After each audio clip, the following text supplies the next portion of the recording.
Please be advised that the views and opinions of the host and guests do not reflect those of the station, the management, and its network. Sa barangay tayo, ikaw at ako. Sa barangay tayo, wow. Sa barangay tayo, ikaw at ako. Nagbibigay ng aral sa mga kagawad at kapitan. Sa barangay tayo.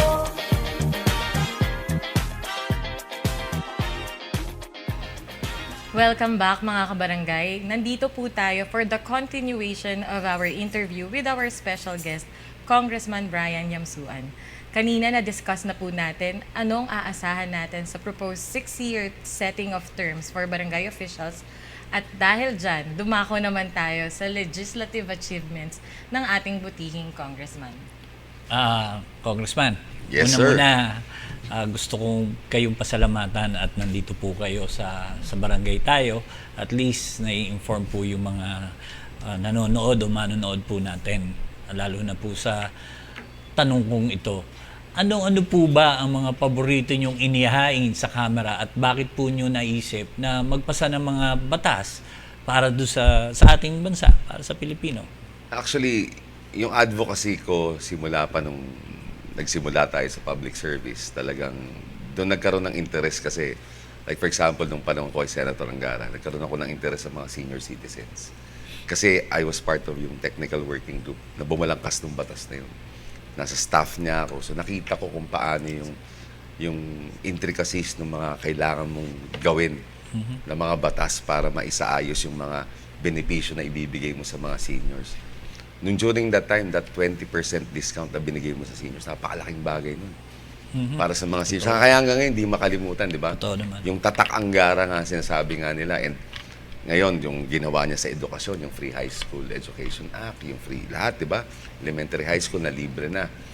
Ang laking bagay din nun na effect na dinala rin ng kanyang anak na si Secretary Sani Anggara ngayon na makikita mo na maganda na ginagawa sa ating Department of Education. So, yung mga ganong klaseng panimula doon sa pagsiservisyo ko sa tao, ang nagbigay sa akin ng mga ideas kung paano ang gagawin ko, ano ang advocacy ako. Ako bilang anak ng musikero, inintindi ko rin yung nasa informal sector natin, kung yung tinatawag nilang gig economy.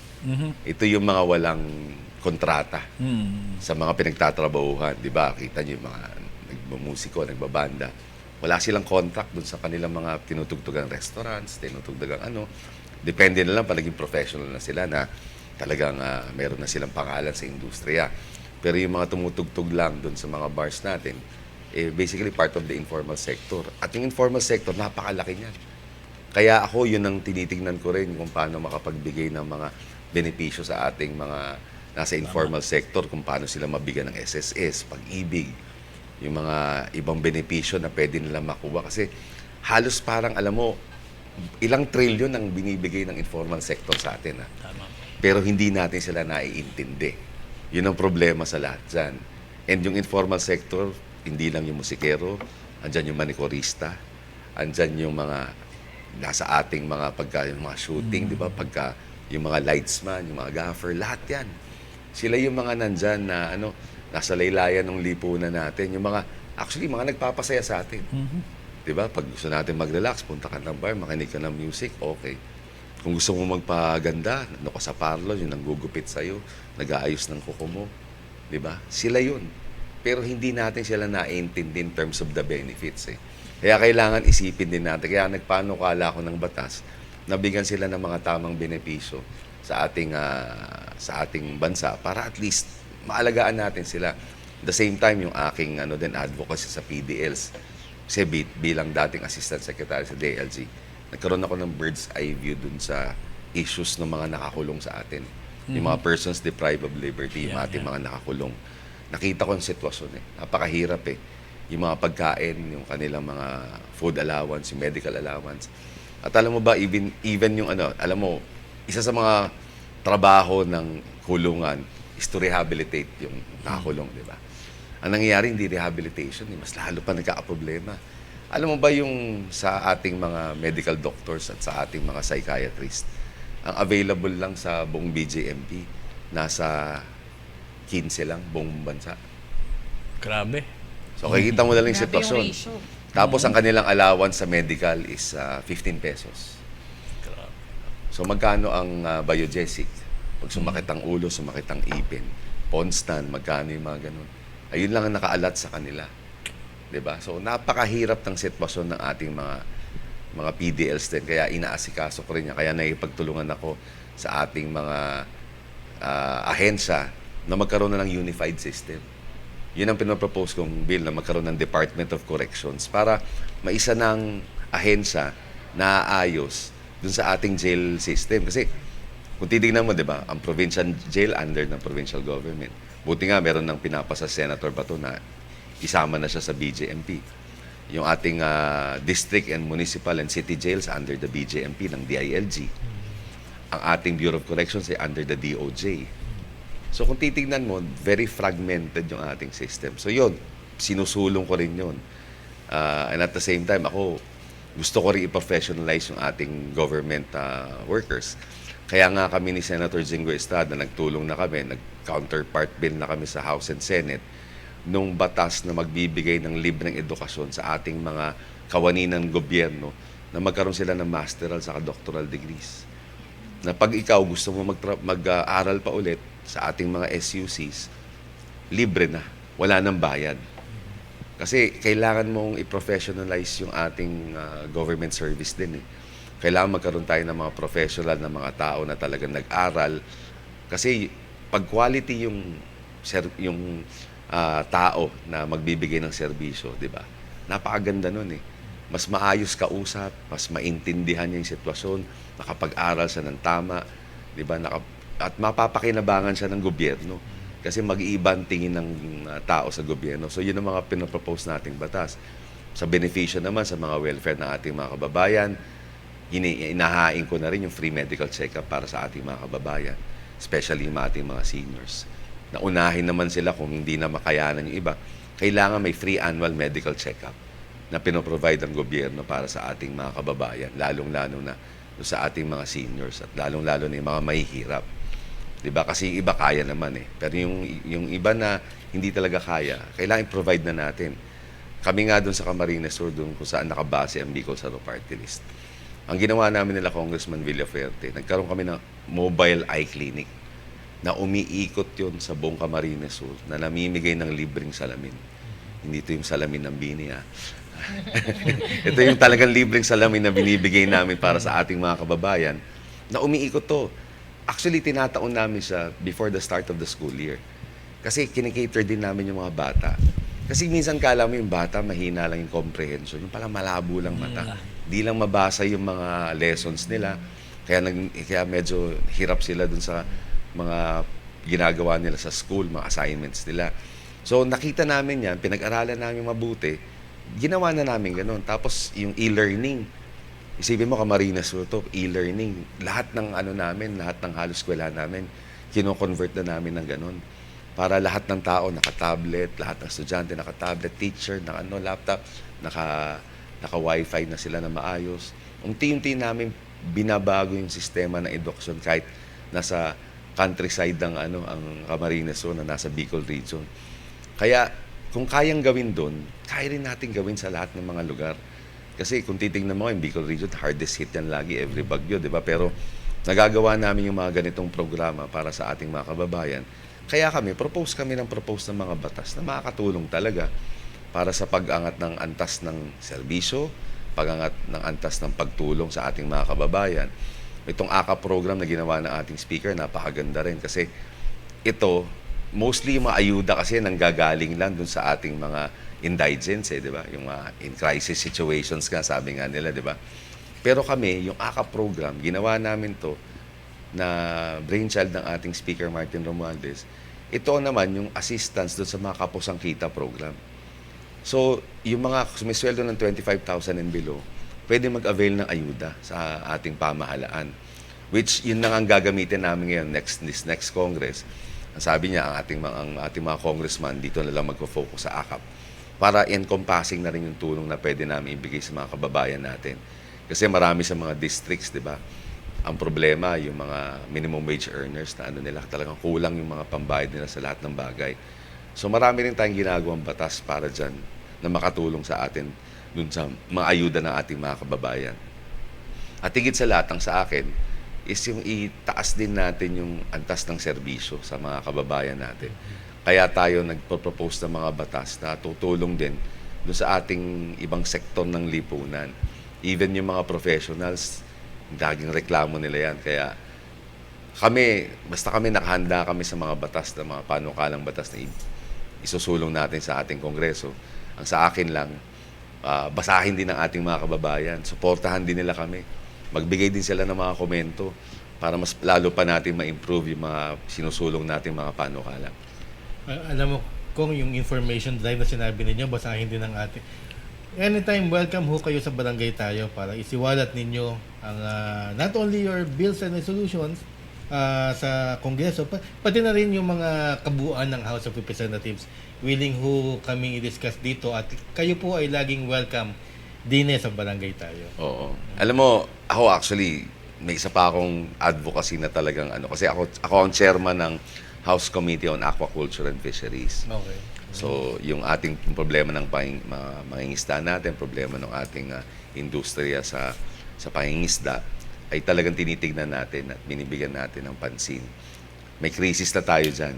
Hindi lang alam ng ating mga kababayan. Nung team namin inaayos, kami nila Secretary Kiko Laurel na talagang working closely together para ma-beef up yung BIFAR, ma-beef up yung PFDA, para magkaroon tayo ng mas maraming ports. In fact, ang ginagawa nga namin, we're converting some of the ports para maging food terminal, para mas yung food production natin ma-increase. Magkaroon ng problema. Kasi aging na yung population natin sa ating fishery sector. Ang ating mga ingisda na 50 years old and above, 70% ang makeup ng ating mga ingisda. Wala nang gusto mga isda. Ang dami nating kurso sa SUCs natin na free courses na may stipend pa. Wala nag-enroll. Kasi ayaw na nila maging mga isda. Pero ang hindi nila alam, kailangan mo inform sila eh. Kaya nga sabi ko, let's make aquaculture cool eh. Kaya nga aquaculture na siya. Ang kailangan lang natin sa gobyerno is entice din natin yung mga agencies na i-inform yung ating mga kababayan, lalo yung mga kabataan. Sabi ko, use all social media platforms to inform the public, especially the kids. Kasi yan ang tinitingnan nila, TikTok, Facebook, YouTube, di ba? Instagram. Pag magbigay ka lang ng isang success story, gawin mo siyang informative, gawin mo siyang medyo may konting enticement, kumuha ka ng mga sikat na influencers para, di ba, ipakita sa kanila, may pera dito. Punta kayo ng punta, gusto yung mag-nurse, gusto yung mag-ganto, gusto yung mag-receptionist, gusto yung mag-FA. Eh kung maging mangingisda kayo, kikita rin kayo the same amount. Hindi pa kayo umalis ng bansa. Di ba? Natulungan pa natin ang ating bayan. So, it's a matter of informing the public also and using all, sabi ko nga, social media platforms para ma-informahan yung mga tao na may ganito. Kasi, gagraduate ka rin naman. 4-year course din naman siya. May degree ka pa rin. Nakakapag-apply ka pa rin kahit saan. Kung ano man maging plano mo later on. Pero, give it a try. Di ba? Sabi nga nila, give me a chance. Ayan. At para naman sa last question natin, Kags and Kap, no? With all your achievements po and advocacies, ito na rin yung pinakahihintay na tanong ng ating mga kabarangay. What's next for Congressman Brian Yamsuan? Siguro hindi na lingid sa kaalaman ng ating mga kababayan kasi malamang in a few weeks time malalaman din nila. Ako naman, kinausap ko na rin ang aking party list, itong Bicol Saro. At nakikita nyo naman siguro sa tatak ng aking damit ngayon, ay papunta na tayo dun sa distrito kung saan si Kags Marie din ay isang constituent ko. So, itong darating na eleksyon, itong darating na filing ng mga tatakbo bilang kongresista, senador, lahat pababa, ay itong October 1, para wala nang alinlangan, ako'y magpa-file bilang district congressman ng 2nd District of Parañaque. Na kung saan kami po ni Kags Butch ay residente. Yan, tama. Yes, at medyo matagal-tagal din po kami dalawa nagsilbi doon at we are very proud na kayo may lahok sa politika sa Parañaque and we wish you all the best. Thank you. Especially ngayon narinig namin ang inyong mga advokasya at ngayon lang namin narinig yung sa aquaculture na problema natin na ngayon ay ginagawa ninyo ng paraan. Sana magtuloy-tuloy ang inyong public service naniniwala kami na what is good is good for the people also. Yes. Yung kandidatura kahit na gaano kagaling kung hindi para sa tao, yung advokasya na nararamdaman namin ay para sa tao, ilalagay kayo sa tamang daan. Tama. Maraming salamat sa Amen. amen. Thank you, Kags. Pwede na Kags ba akong Wood. introduce kita sa mga rally? Pwede na mag-host to, Kags Marie. Oh. Naka-line Naka-line up na. Naka-line Chairman up Dondon na bahala sa'yo. So sa atin, ang importante kasi yung maibaba natin sa tao, yung nararapat na serbisyo para sa kanila. Huwag mo isa-short-change ang tao pagdating sa pagtulong. Kaya nga ako, ginagawa ko lahat. Kumbaga, if I need to call the private sector and help me dun sa advocacy ko, ginagawa ko. Kumbaga, yung service should never stop. Hindi porket wala ng pondong gobyerno, hinto ka na lang. Hindi, kailangan gumawa ka ng paraan para sa mga kababayan mo. May mga kaibigan ka naman sa mga pribadong sektor na pwede makatulong sa'yo. Hingin mo lang sila ng tulong. Ang sa atin, pinasok natin tong profesyon na to. Pinasok natin ang pagsiservisyo para sa mga kababayan natin. Kumbaga sabi nga nila, 'di ba, doon sa oath of office natin, 'di ba, without purpose of evasion. So wag kang gumawa ng paraan, 'di ba? Wag kang gumawa ng dahilan para hindi mo magawa ng paraan. So 'yun ang atin. So maraming salamat sa pagkakataong ibinigay niyo sa akin, 'di ba? Natontuwa ako sa sign niyo. Parang gusto ko na sumayaw ng Kaya naman po mga kabarangay, maraming salamat po. Thank you. Congressman Brian Draymond Yamsuan. Kags Yes. Boots, Ah, may okay. any last message? Well, nagpapasalamat kami at Yes. na tayo na paunlakan ng ating butihing congressman. Marami ho tayong natutunan ngayong araw. Bukod sa mga advokasya niya at ang mga hinihintay natin mga kasagutan tungkol sa 6-year term na yan at saka yung Magna Carta. Bagamat ngayon ay nasa Kongreso, talagang ginagawan po nila ng paraan. At marami pa tayong pag-uusapan in the coming episodes mga kabarangay at tuloy-tuloy lang po ang serbisyong higit pa sa inaasahan ninyo. Dito lang yan sa Barangay Tayo. Kapitan. Sa barangay tayo, ikaw at ako. Sa barangay tayo, wow. Sa barangay tayo, ikaw at ako. Nagbibigay ng aral sa mga kagawad at kapitan. Sa barangay